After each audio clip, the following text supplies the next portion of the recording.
דיברתי על קלוד, אני יכול לצאת ממנו, גם על טורבוסקרייב דיברתי, ואני רוצה שנדבר פה על גוגל נוטבוק LM.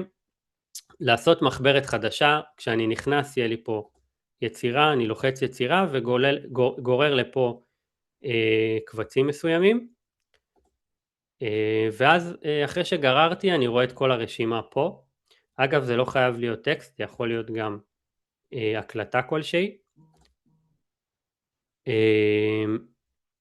לפעמים נוספת לפה תמונה, לפעמים לא, זה פחות מעניין, זה יותר ויזואלי, ואני יכול להתחיל לשאול אותו שאלות. לדוגמה, הוא נותן לי כבר שאלות, הוא מציע לי שאלות, הרבה פעמים זה יכול להיות נחמד לתרגל את עצמי בשאלות שהוא מציע, לראות אם אני יודע לענות עליהם או לא, ולראות מה הוא עונה.